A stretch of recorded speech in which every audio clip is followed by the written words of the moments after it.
Welcome to another episode of Breaking into Cybersecurity Leadership, where we talk to different types of cybersecurity leaders, get tips and tricks from them so that we could prepare the next generation of leaders.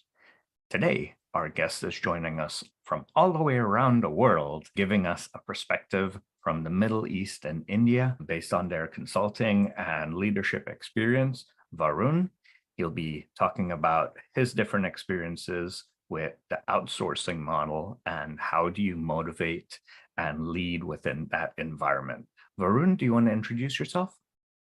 Yeah, surely, Chris. Thanks for having me here. Hello, everyone. I am responsible for managing cybersecurity transformation program for many companies within Middle East. At presently, I'm working for Sushi, which is in Doha Metro, and I was one of the key person in complying to the FIFA cybersecurity framework. I have 12 years of experience implementing cybersecurity projects, transformation programs in US and Canada, in Middle East. And currently, I am involved in building a cybersecurity transformation program for Doha Metro. This is my profile in a nutshell. So, what made you, as you grew in your career, focus on growing from an individual contributor to one that led people or led clients in different perspectives? Yeah, so for me, it was a very exciting journey. I was quite technical in nature, and I spent quite some time understanding the fundamentals of cybersecurity, which is quite esoteric in nature. But a time came in my career where I wanted to have a holistic overview of cybersecurity. And at the same time, I realized that one of my core skill was actually a strong communication skill, strong persuasion skill. And that's where I came out of the bubble of a technical cybersecurity and started interacting with a wider audience, which covers all verticals within the organization. And that's where I found that I can connect with the key stakeholders and trying to bring a difference, because when it comes to cybersecurity, building a security culture is something very arduous task. And I have been into some programs where I have brought a very significant pragmatic cultural change. So this is one of my key skills. So, as you think about motivating and leading people that are outside of your organization, what are some of the things that you think are critical for that sort of leadership style? Yeah, especially in Middle East, you have less in-house team members. Mostly it's an outsourced model. You are heavily depend on vendors, and that's where, because those people are not truly dependent on your performance review. So motivation and inspiring is something which is one of the key factor. And that's where what I have realized, as long as you understand that what is the commonalities between a particular relationship, whether it is with a vendor or someone who is rendering services to you, you can build a connection and a relationship with that person. Motivating the people, helping them in their career growth, understanding their pain points. I think one of the soft skill, which is not pertaining only to cybersecurity, but a general skill set, a soft skill, which helps to understand people, understand what are their pain points, what kind of aspirations they have, really help to nurture the relationship. And that's where they foster the creativity. So one of the instance was like, we have this 24 into 7 infra team back in my previous company. So again, they were vendors, they have to work on a contract basis. But once I understood, like, some people are not enjoying working on a particular set of security technologies, I somehow shifted them to other core area skill sets. And that's where they really started enjoying and doing something out of the box for you. So this is something which I think one of the key skills which you have to nurture. But being able to have that relationship, that even that influential relationship, even though you can't manage them, you can still motivate them. What other critical skills do you think that you need? So one of the things, like when it comes to a strong communication skill, I think having a basics and understanding. If you know a person, you are greeting that person even the start of the meeting, you're not always to the point. It brings a sense of comfort for them so that they can also open up. These are the challenges what they face in building certain things.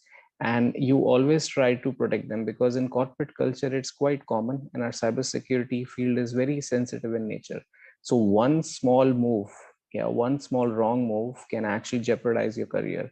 So having a set of a responsibility, clear roles and responsibility really help to strike a very good balance with your vendors or your stakeholders. So a simple example would be, let's say some cyber breach happened in your organization because of a misconfiguration. So rather than just having a stick in your hand and come up with a blame game, you should have a very good relationship and try to see how we can improve rather than knocking people down. So this really helps to people and encourage that we are all part of one team, one goal. And as a leader in an outsourced environment, what do you think the top 3 critical skills are? Persuasion is quite important, because if their salary hike end of the year is not dependent on you, definitely this skill set is pretty much important. So this is one factor. Second thing, I also do believe, whether it's in-house or outsource, I think having an emotional intelligence is a pretty key factor, because things are going to become chaotic. There is no silver bullet. 100% security is a myth. So emotional intelligence really help you to remain very calm and composed and poised in difficult situations. I also believe if you are innovative and diligent, it also really helps you having a very smooth the cybersecurity journey, because digital transformation has literally evolved the cybersecurity landscape dramatically, and it's not humanly possible for you to know everything. So as long as you are innovative and diligent to learn new things, I think world is your oyster. You will certainly grow. Okay. And so you talked about persuasion, and oftentimes, at least here in the US, we use another word for it, influence. Why do you think that is so important outside of not being able to control their salary? What I have seen, one of the general thing is people which you come across in corporate are actually adults. The moment you are telling adults what they're supposed to do, this is something which is generally going to be a turn off. So the end of the day, there is only one thing left, which is a strong communication skill. But even with that strong communication skill, if someone is not finding anything which is going to nurture them, which is going to foster their creativity and bring well-being, you know, if there is nothing in it for them, why are they going to actually have a buy-in? So that's where having an influence, that's where when it always comes down to leaders, and globally they always say, oh, there are not many leaders out there, mostly end up having some autocratic leaders. It's very important to actually think about other people, how you can find and recognize a leader around them. So one of a very simple skill set what I have generally used whenever I'm having meetings with the directors or outsource one is, I always ask them, okay, what are your current goals for this particular week, and in the next week what are the challenges you will come across, and how I can be of help. So these basic things give them some sort of empowerment, and that's where you can have a very collaborative and a one team goal standpoint. Perfect. And this is something that most people don't think about, but in an outsourced environment, this is especially critical. And that's networking with both individuals within your organization, because it's usually a multinational organization, as well as your clients who might also be multinational organizations. How do you network effectively in such a diverse environment that's spread across so many companies? Yeah, this is one of the challenge I have come across back in my previous company. A part of the team is actually in UK, the part of the team is in India. Then you have people in Middle East, you have to work with them. So understanding the cultural element is something, one of the things you have to spend some time upon. And once you are having some sort of a framework, like one of the framework I really love, and I always use it as a reference point, is SANS Security Awareness Culture Framework. So you have a measurement, you have a scoring that how much people are aware of cybersecurity, how much responsibility they undertake when it comes to cybersecurity. Because we always have this slogan going on, security is everyone's responsibility, but do we have a mechanism to measure it? This is something which is not an easy task. And once you use this framework and just replicate across your various stakeholders, various entities, your relationship become quite better as long as, I would say, roles and responsibilities are clear. People are aware where exactly this roadmap is steering. There is a hope, and there is a light at the end of tunnel, and that's where I generally strive for. Certifications is also one of a key driver I have seen. Most of the time when I'm working with some stakeholders, I try to ensure, or even I go outside my purview and say, okay, for these guys, I expect them to do some certifications which would really excel their career. So these things keep people motivated, they feel empowered, and you build a good relationship. I also run a cybersecurity WhatsApp group. It's just people around the globe whenever they get stuck in their job. So we try to help each other. So this is one of the initiative to build a wide cybersecurity community. That's definitely a great approach for instant troubleshooting and taking advantage of crowdsourced knowledge for sure. So as we wrap this up, what advice would you give to future cybersecurity leaders? Yeah, one of the things, because all the CISO forums, a lot of webinars and seminars I have attended, one of the biggest challenge what leaders nowadays are facing is actually too much information. So IBM has got something called as IBM prediction curve, which says in every 13 months, the amount of information exposed to you is actually going to be doubled.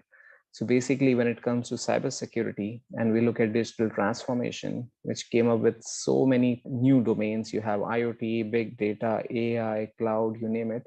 So for a cybersecurity person, it's not a journey. So you have to learn a lot, and having stress and long hours is something which is inevitable. As I always say, average tenure of CISO is relatively less compared to other C-level. It's around 18 to 26 months. One of the key advice is for you to shine out from rest of the crowd, ensure that you have a good marketing skill. What is not being conveyed is not being done. That's how management looks at.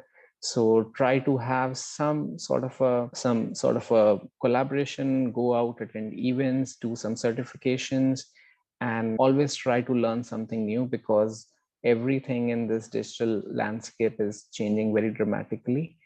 And try to collaborate, because one person cannot do all. Makes sense. Well, thank you so much for your time today. Really appreciate it.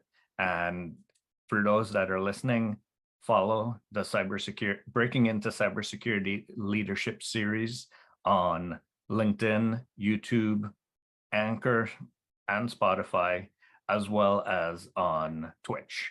So join us for the next event. Thank you very much, and have a great rest of your day.